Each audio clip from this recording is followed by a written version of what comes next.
In the heart of the city stands a grand mansion in Asakoro, where Michael, a man who once called himself the king of real estate, resides. Michael is the picture of success. His tailored suit fits him perfectly, his gold wristwatch gleams under the soft lights, and his confident smile radiates the assurance of a man who believes he's earned every brick of his empire. Inside the mansion, Michael walks through a room full of guests at one of his signature parties. The air is filled with the clinking of glasses and the hum of important conversations about deals, stocks, and Abuja's booming property market. People gravitate toward him, their voices laced with admiration. Michael the Conqueror, someone calls him, and he raises his glass in acknowledgement. His pride is palpable, resting heavily on his broad shoulders, but he carries it like a badge of honor. In the background, his wife Ruth watches silently. She moves through the room gracefully, offering polite smiles and soft laughter when necessary. Ruth's beauty is understated. Her simple yet elegant dress sets her apart in a room of extravagance. While other women flaunt diamonds and loud conversations, she stands as a calm presence, content to let Michael take the spotlight. To everyone in attendance, she is the ideal partner. Humble, quiet, and supportive, the perfect complement to Michael's commanding personality. But behind Ruth's soft gaze lies an untold story. Her calm demeanor hides emotions too complex to be easily deciphered: regret, resolve, and perhaps a trace of bitterness. When Michael wraps an arm around her waist and beams at the guests, Ruth's smile never falters, but there's a flicker of something deeper in her eyes. Their life seems perfect, but perfection often hides cracks. For Michael, his empire represents his hard work, proof that he has grown his family's wealth. He prides himself on making a name despite his family's wealth.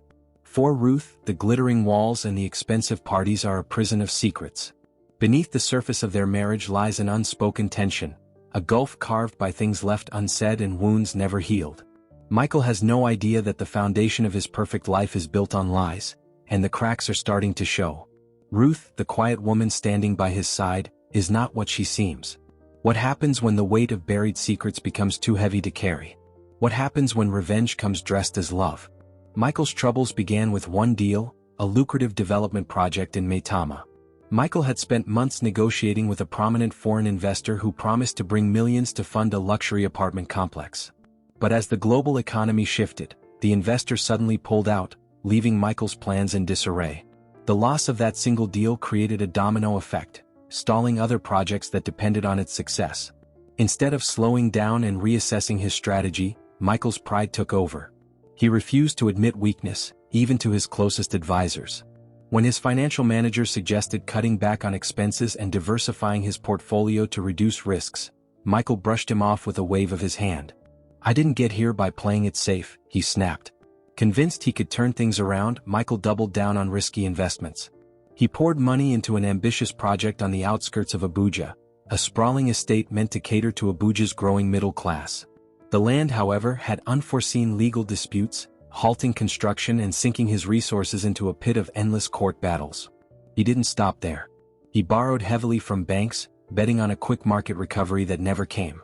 The real estate market in Abuja, once thriving, began to cool as inflation and political uncertainty scared off potential buyers. Then came the creditors.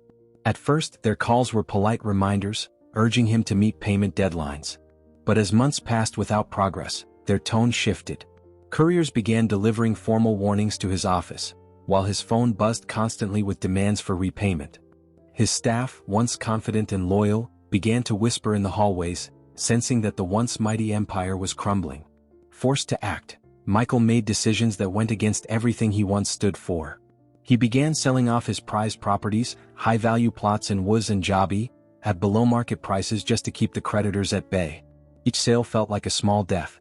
The grand ambitions he once spoke of at investor meetings were reduced to desperate measures to survive another month. The buyers, mysterious and faceless, snatched up the properties quickly. Some paid in cash, no questions asked. Michael's curiosity about who was behind the purchases was dulled by his growing despair. All he could focus on was the mountain of debt still looming over him, a mountain that grew taller with every passing day. Despite it all, Michael refused to admit defeat. "This is just a setback," he told himself and anyone who would listen. But the cracks in his empire widened, and the once solid foundation of his wealth began to collapse beneath him. Life in the Asakoro villa had been nothing short of grand.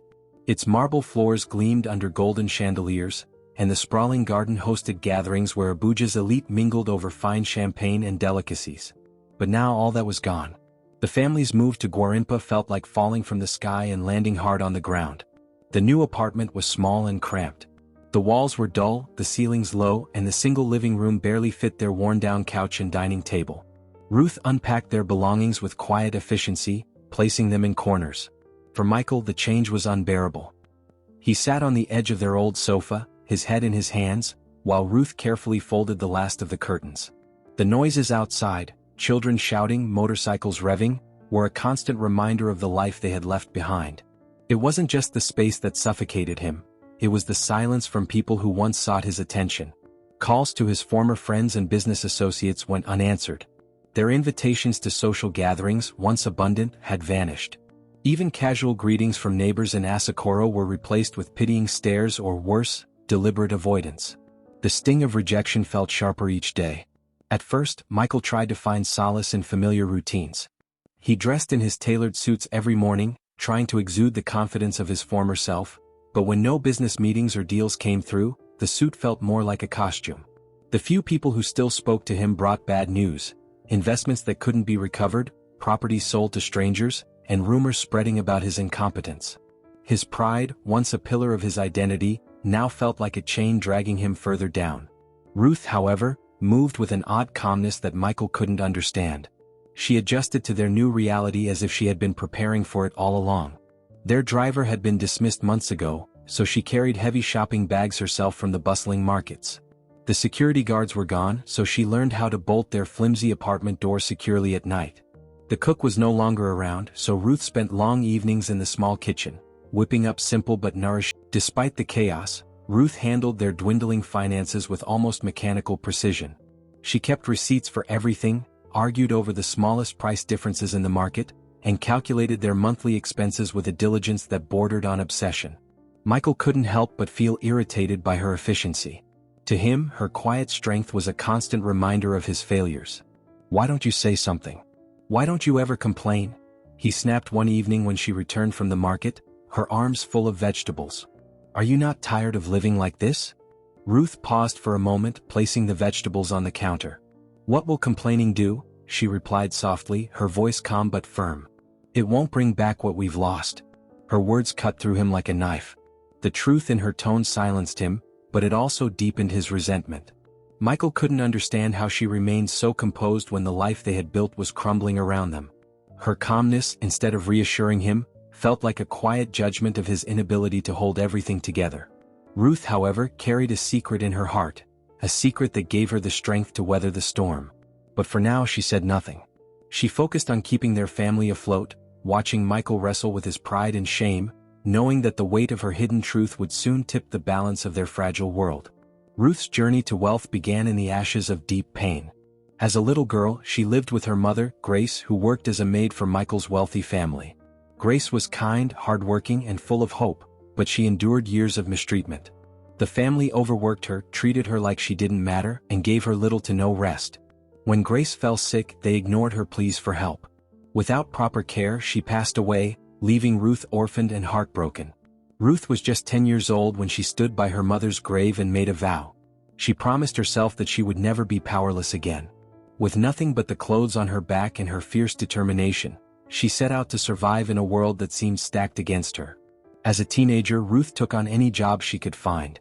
She worked as a maid in different homes, waking up early to clean floors, cook meals, and do laundry. After work, she sold fruit and vegetables at a small stall by the roadside. Every naira she earned, she saved, refusing to spend on anything unnecessary. One day, an elderly neighbor named Mama Blessing noticed how hardworking Ruth was. Mama Blessing was a retired teacher with a passion for helping young people. She began teaching Ruth how to manage money. "Don't just save," she advised. "Make your money work for you." Mama Blessing explained the basics of investing, how to put money into small businesses, how to avoid risky deals, and how patience could turn small amounts into something much bigger. Ruth listened carefully, taking every lesson to heart. Slowly, she began to see the power of turning small profits into bigger opportunities. By the time Ruth was in her 20s, she had saved enough to start making bigger moves. She relocated to Lagos, a city full of opportunities but also tough competition. There, she met a mentor named Auntie Esther, a shrewd businesswoman known for her sharp instincts. Auntie Esther saw something special in Ruth, a mix of resilience, intelligence, and raw ambition. The two women became partners. Auntie Esther guided Ruth as they invested in small agricultural projects, such as cassava farming and poultry businesses, which were in high demand in Nigeria.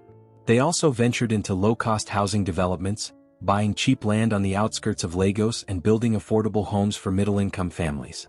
The profits from these ventures grew steadily. Ruth reinvested every naira she earned, refusing to live extravagantly. She understood that wealth wasn't about showing off, it was about control and independence. By the time Ruth met Michael, she was no longer the poor girl who had worked as a maid. She was already a wealthy woman, though no one would have guessed it from the way she lived. She dressed simply, spoke humbly, and rarely mentioned her business ventures. Her companies were registered under different names, keeping her identity hidden. Even her investments in agriculture and real estate were managed through intermediaries. When she learned that Michael was a real estate mogul, she saw an opportunity.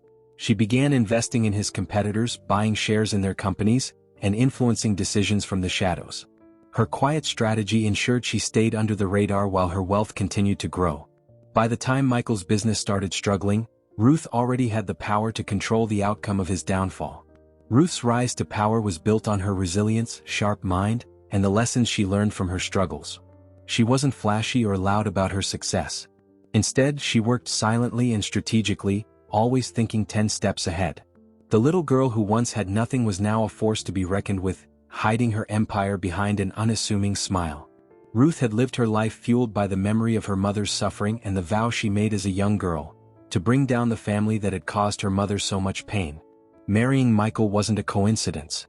It was the first move in a well-thought-out plan to destroy the legacy of his parents, who had mistreated her mother.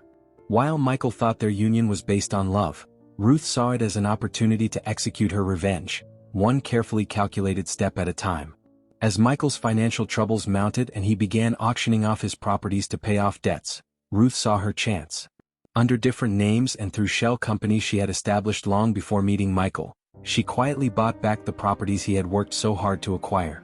At every auction, she disguised herself or sent trusted representatives to bid on his properties. She ensured no one could trace the purchases back to her. What made it even more painful for Michael was that he believed he was losing everything to strangers, not realizing it was his own wife reclaiming every piece of his empire. Ruth's strategy didn't stop at auctions. Long before Michael's troubles began, she had invested in his competitors, rival real estate firms eager to surpass him. Using her stake in these companies, she pushed them to lower their prices on key deals, making it impossible for Michael to compete. Whenever Michael bid for a contract or a development project, his rivals always seemed to know how to offer better terms. His frustration grew as one client after another chose competitors over him. What he didn't know was that his wife was quietly directing the moves of these competitors, ensuring they always had the upper hand. To weaken Michael further, Ruth turned her attention to his investors, the people who provided him with the money to keep his business running. She began planting seeds of doubt among them, using anonymous tips and insider information to make them question Michael's financial stability. She sent emails and notes warning investors about his growing debts and unreliable projects. Some of these messages were delivered anonymously, while others came from people she paid to pose as concerned insiders. Slowly, the investors began pulling out their funds, leaving Michael scrambling for capital. The distrust spread like wildfire. Clients canceled deals and lenders stopped approving loans. Michael found himself isolated and unable to secure the resources he needed to save his business. Each of these steps, buying his properties, undermining his competitiveness, and driving away his investors, led to Michael's ultimate downfall. Ruth ensured that every move worked in harmony to dismantle his empire piece by piece. Subscribe and leave a comment for part 2.